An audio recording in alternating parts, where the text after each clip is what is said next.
we're going to see the divine in someone else and in ourselves as well. That's a powerful thing to know. It's a powerful thing to know, and that source is with you all the time. Whatever you need comes through you.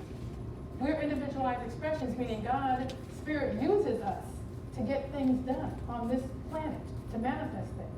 Uses us and everyone around us.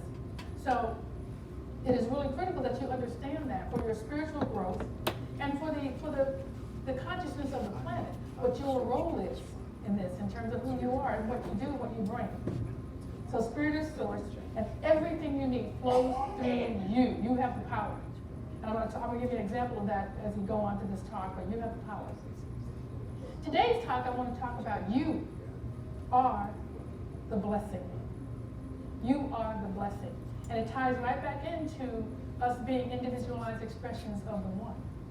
If we are showing up, knowing who we are, and in addition, knowing and believing that we are the blessing, then how would we, if we knew that, and if we walked around understanding that, how would we show up differently in the world every single day, in our own lives, as well as in the lives of others? Understanding that we have the power to bless others. Do you know what a blessing is? A blessing is God's favor, God's approval, and support and protection. That is what a blessing is. And we are by grace, which is unmerited favor. We don't have to do anything. Grace is unmerited favor. So we are always in good favor with the one, with God, with ourselves, the divine. And that we have the power then to be, we are constantly blessed, approved of, favored, and protected. So if this is the case, what does it look like? So all of those words, what does it look like? I'm a big fan of saying what it looks like and trying to give you some examples and ask you to look forward in your own life. So if we are individualized expressions and the source is coming through us, and we are blessed and supported and comforted and protected by Spirit, what does it look like? So this is one example. Hopefully it doesn't happen all the time, but it did happen the other day, so I used it. I was in a class, I was teaching a class over at TCC, and the door is never unlocked. It's never unlocked. I teach the class at the same time, every Friday, never unlocked. Okay, that's okay. I already know the police, I call the police, I'm making you come unlock it. They come and unlock it. The door, the classroom has doors on both sides, okay? Police always comes on this side, unlocks the door, and goes. But the light to the room is on the other side. So that means I have to walk through the dark, right? To get in the, hello. So, and the class is, it's a band room. So there's like band equipment, amps, and pin, everything, everywhere. So I'm just kind of walking through, slowly, gingerly. So I get to the other side. Still, there was an amp right in the middle of the pathway. And I just went, boom! And fell right over it. Yep. Hit the ground. Hit the ground. I laid there for a second thinking about it. What am I going to ask for? And what I said was, nope, this isn't happening.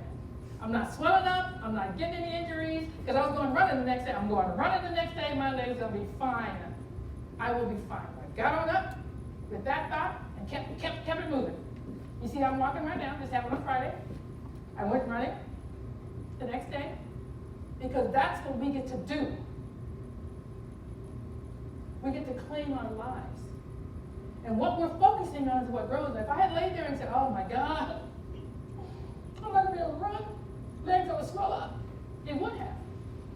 Because that's what I was expecting and that's what I was calling in. I didn't call it in. Because I know how to call in what I want. I know to watch what I'm asking for, what I'm thinking about, because I am, you are, we are individualized expression, and the source of our good flows through us. That's the power of that. That's the power of knowing that. So what is the power of being a blessing? Knowing that you are a blessing. If you know that, you show up differently. I talk with you every year for Easter, the week before Easter. My friends send for me. My friends over in Thailand, and I go every year. And it's a group of Americans. It's a whole bunch of us. Some of us still live in America, some of us live overseas, some of us live in Italy, China, we live all over the world. But every year, for this week, we go back to Thailand. Many of us have lived there. All of us who know each other have lived there at one point in time or another. And we all go back and we have a week-long fundraiser to raise money for the kids to go to school. Because the school it's not, they have to pay for it. And they have to pay for the food and pay for everything. So we have a big fundraiser. And the reason it works is not because these people are so wonderful in terms of wanting to go back to help the kids. Yeah, they do that, and they want to. They go back because of one man, and that's my friend O.B. Wetzel. He is the single most loving person you have ever seen. He's an old hippie. He was tree hugging way back, and he was the one. He went to Thailand back in the 70s and started showing them how to use their bamboo, all their native stuff, to make buildings. He made pretty much all the hotels and all the stuff that's there on Phuket Island.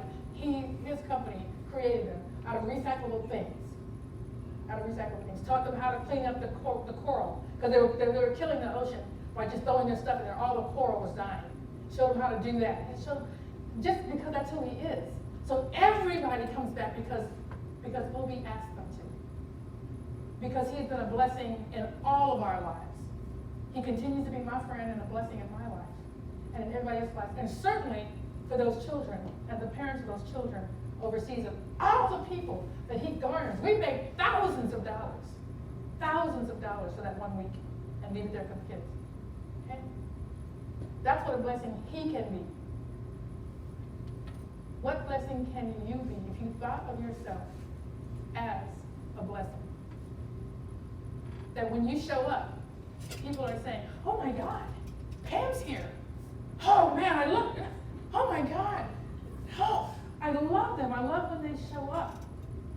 And they might even be using the words you're a blessing, but you have blessed them just by your presence, by how you see things, how you show up knowing what you know about the power of God. And so when they are talking about how they're not feeling good, oh no, we're not doing that. Here's what we're going to do, baby. We feel better. We feel great. The power of God. We just start blessing. We just start blessing everybody because we know what it means, right, to do that. And then they go, oh my God, I feel so much better. Well, I know, because you and I and God together, we did it. We did it. That's what we get to speak into the universe, into everybody that we see.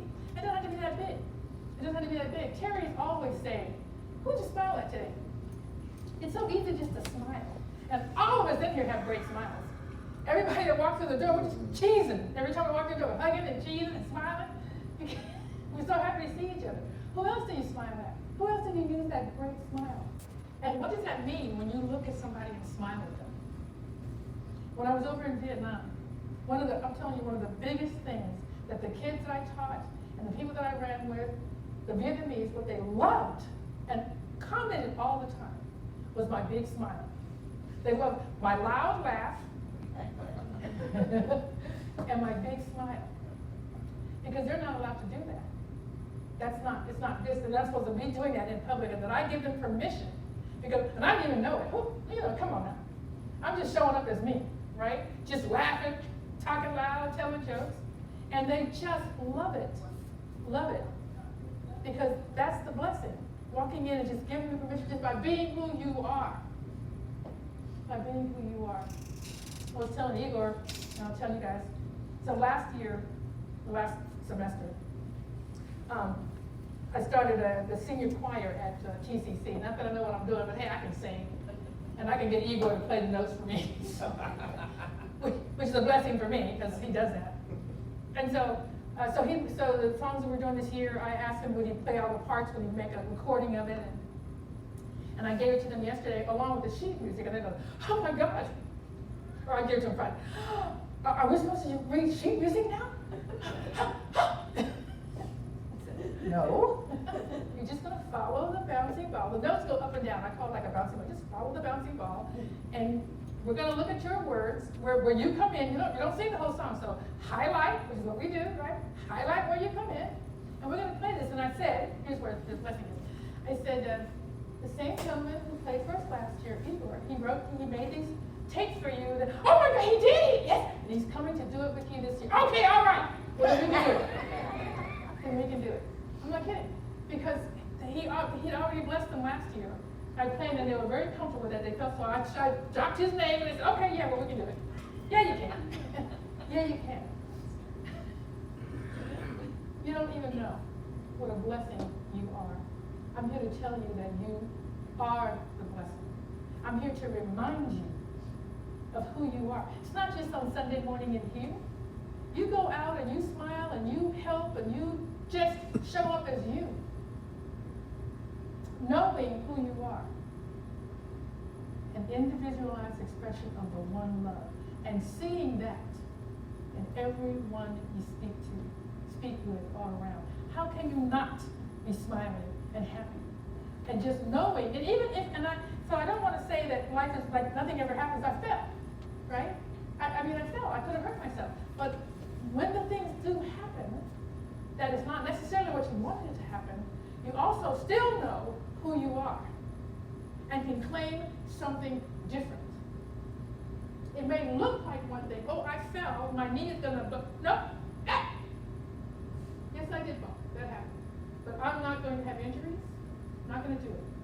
Here's what's going to happen. And that's what we get to say. That's what we get to say.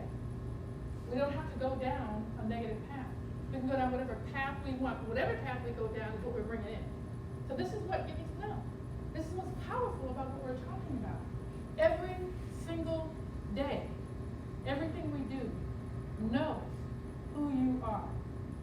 You are a blessing. And you bless others. So what would I have you do? Because I'm always wanting to say, well, what's the step? What's the action step? What's yours to do? Because again, I can't say this enough. This is a living spirituality. This isn't a Sunday morning spirituality. It's not a Sunday morning. It's a Sunday, Monday, Tuesday, Wednesday, right? It's an every day of the week, every moment of the day. And we don't have to necessarily always remember. But if you find yourself going someplace or being someplace you don't want to be, you can change it by changing what you're thinking. Changing what you're thinking and bring in what you want to bring in. Okay? And let go of what you don't. It's just that simple. May it always be easy, because sometimes we're programmed to say negative things. Sometimes we're programmed to think the worst. And that's just part of how we were raised. It's a part of what the consciousness of the universe is. It's a part of a whole lot of things. But we don't have to accept it, because we already know a real truth, a deeper truth, the true truth of who we are and what we can do and what is possible for every situation. And so I don't want to, stand here and act like I'm looking through rose-colored glasses and some sort of Pollyanna. I'm not talking about that. I know life gets tough. Yeah, I'm divorced. I divorced the person I was with for 37 years. That was not an easy thing. It was the right thing. It was time. Okay? And I knew this wasn't what I planned. This wasn't what I wanted. But I'm in it with someone else, right? You're in life with other people. So the choice, you have to look at what your choices are. And if I love this person, which I did and do, it was time to let it go. I knew that. And so my question to God was, what is mine to do now? And you know what God said? What do you want to do? What do you want to do? I wanted to do this. I wanted to help. I wanted to learn from my experiences and share what I learned with other people. Because change happens. Things happen. It's not exactly how you planned it. How do you walk through it and come out on the other side with a better life, a greater life than you had? And I do. I do. It's not what I had seen, but it's what God saw for me when the path switched. Okay? And that's what happens in life. Yep. So that's what I want you to know. I'm not saying that everything goes exactly the way you thought it was going to go, but it will be beautiful. And you can decide what you want to do now. What do you want to do now? Make that choice. And you can change your mind every single time. You can go down a path and go, oh, wait a minute. This is heading someplace. Oh, it's about to go off the edge. Okay, well, back it up. Let's change. Change direction. Let's go this way. There's something negative over there. I don't go there. You can do that. Okay? We have that power. So what is your sex? Just be intentional. I'm always talking about that. This is such an easy example I use all the time, and it's probably, you've heard it many times, I don't care, it's a good one.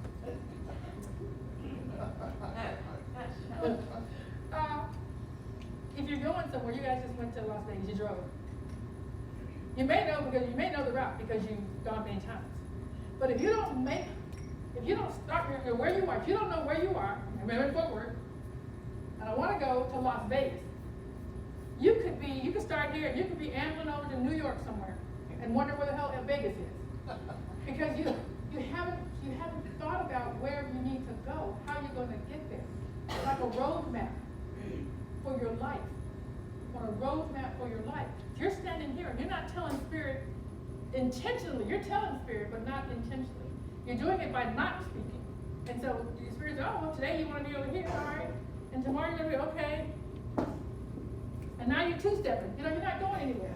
You're not going anywhere. So you have to make a plan. So that's what being intentional is. Being intentional is the roadmap for your life.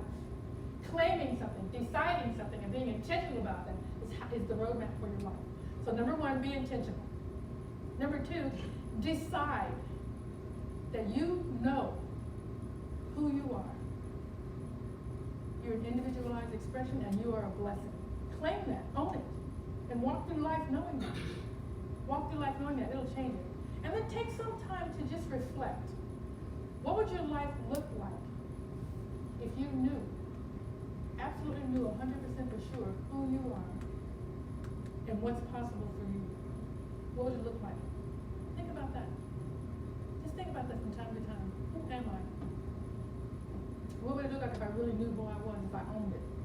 If I owned the fact that I am an individualized expression and I have command over my life, control over what I do or don't do. All things flow from the source, which is you, through you, and an individualized expression. The source flows through you.